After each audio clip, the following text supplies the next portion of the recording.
They saw the victory of Allah. They bear witness the victory of Allah to them and others. Why? Because they believe in Allah. They have pure, sincere, pure belief in Allah. I feel sad when I see us and the new embraced Muslim. They look at us and they cannot even know how to believe in Allah. And when they get a calamity or a test, they disregard Islam instead of seeing the fault in us. Nothing Islam, nothing the Creator, and accept the reality. And instead of holding the faith and building the faith, and remember all this calamity and all this just to teach us who we are and who we're dealing with.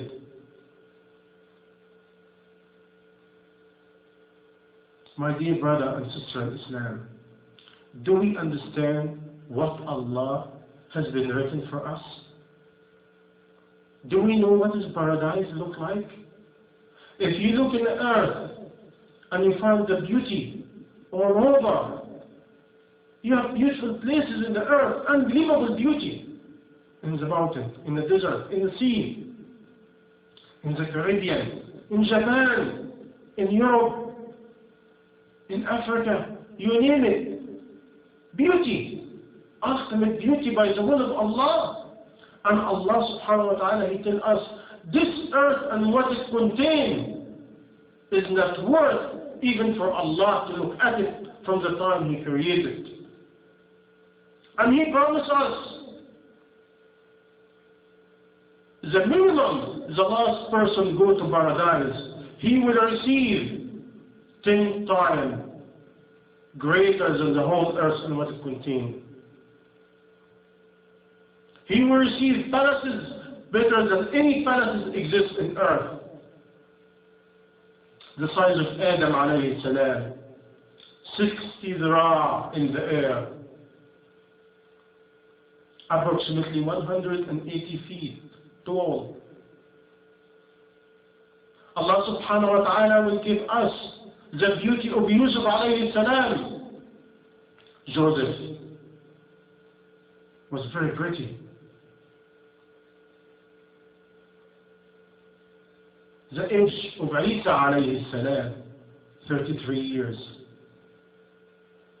No any aging, no Bethel, no kids, no again, for infinity.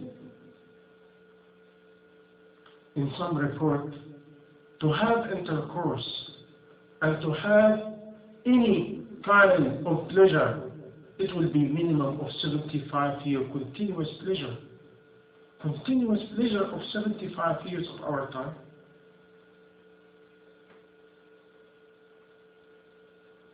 Your sweat will be perfume. You do not go to the bathroom. You do not spit.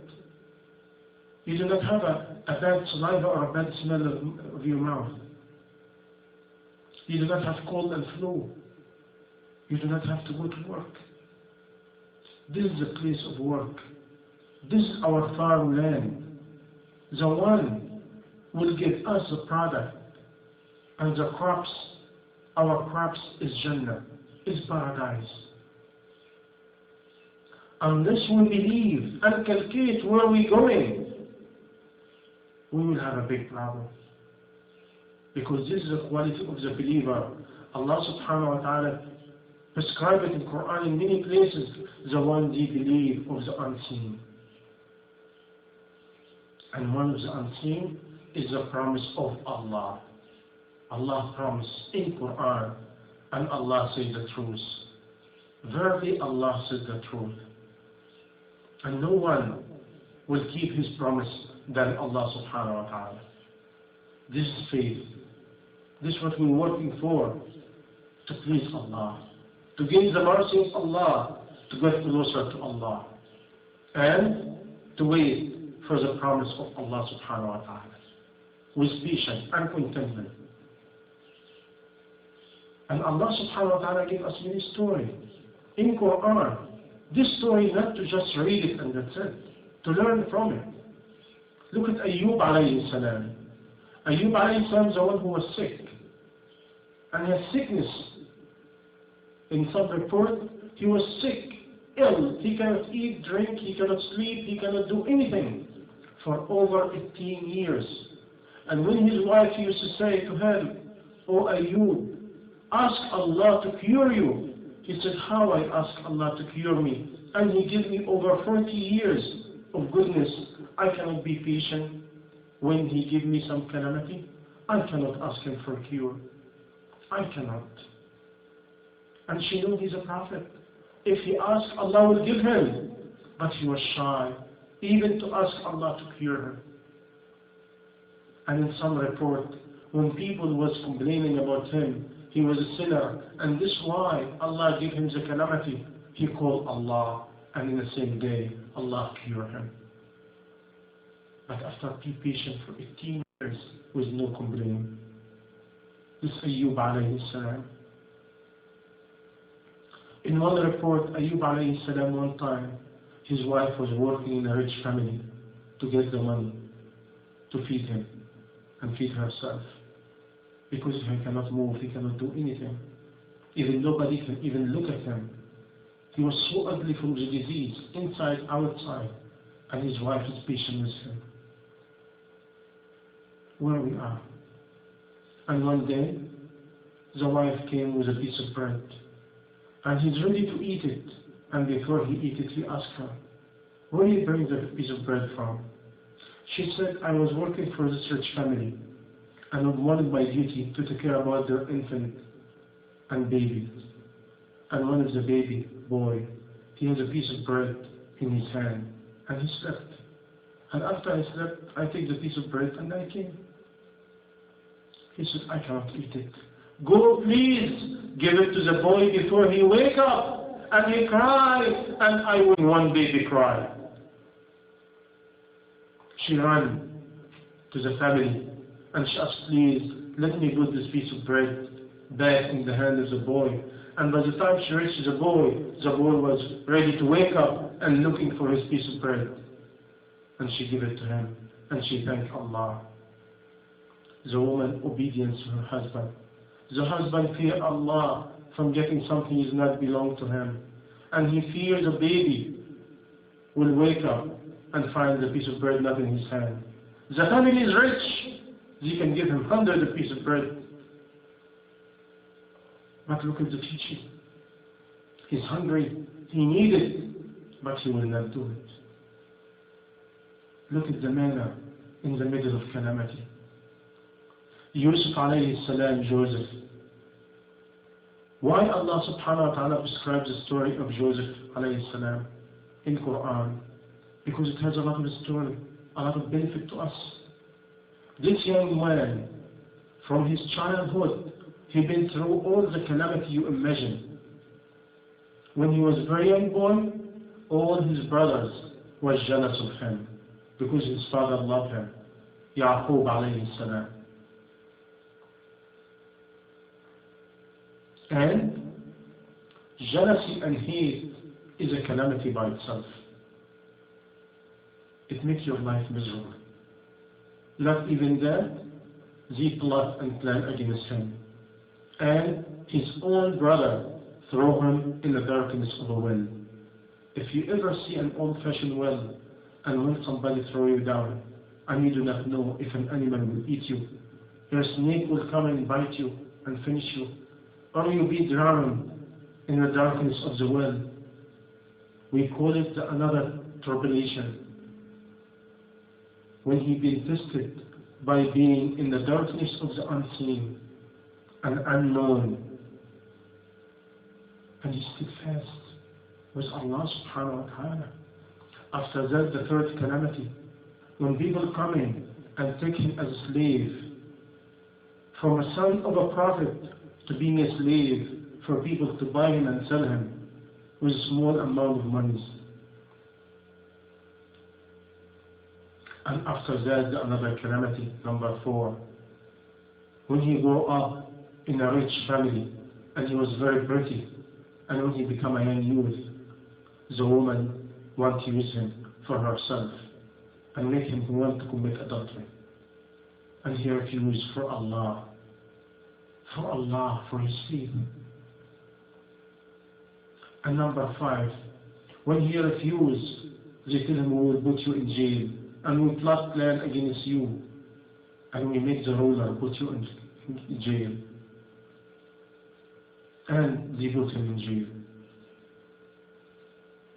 And finally, when they put him in jail, he forget one of the promise to one of his companions in jail. And this forgotten because he didn't say insha'Allah. He stayed for extra 2 years, according to some reports, for something he did not commit and he didn't do. All this we think is not tragedy and calamity. Years after years, your whole life has been calamity after another. In the unknown, you do not know your future. You do not know what's going on. And finally, the ultimate calamity is from a slave being in jail.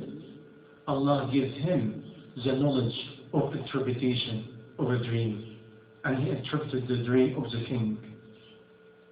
And the price of that, because he was patient all this time, Allah fulfilled his promise. And now the king allowed him to be the treasurer of all Egypt. From a slave to the ultimate. And now he's standing in the chair of the king as the treasurer of all Egypt and the kingdom of Egypt. And he's been elevated. And Allah subhanahu wa ta'ala gave him the gift of all his brothers coming back to him. Prostrate to him. Prostrate of elevation and respect, not worship. And his family came to him. At this time, he also still steadfast with Allah. He did not be arrogant. He did not envy. He did not try to give back to what they did to him. He has the power to torture them. He has the power to revenge. But he teaches us. Joseph alayhi salam. What he said. He said, go, I forgive you. And he did not claim they did anything wrong to him.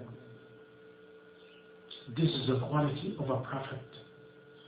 After all the calamity, he forgives. And not only that, after that, he raised his hand to Allah. And he said, oh Allah, the way you teach me and give me the knowledge and elevate me, oh Allah, make me live like a Muslim and make me die as a Muslim and resurrected me with a good pious people. He did not say even I am good man. He said, oh Allah, I wish to make me live as a Muslim, die as a Muslim, resurrected with a good people. I'm the chosen people. But he did not say, it is me among them. He was humble and humility to Allah subhanahu wa ta'ala. The stories of Quran, not to learn and just read it like a newspaper. Every story of Quran is a wisdom for us. Because all of us has to go through some calamity, some test, some examination for a trial. The future in the hand of Allah. Please, my brother and sister, don't look in the future. Allah only the owner of the future. The one who created you and provide for you today, He will provide tomorrow. And He can open from the way you never can imagine. Yesterday is a past. Only ask Allah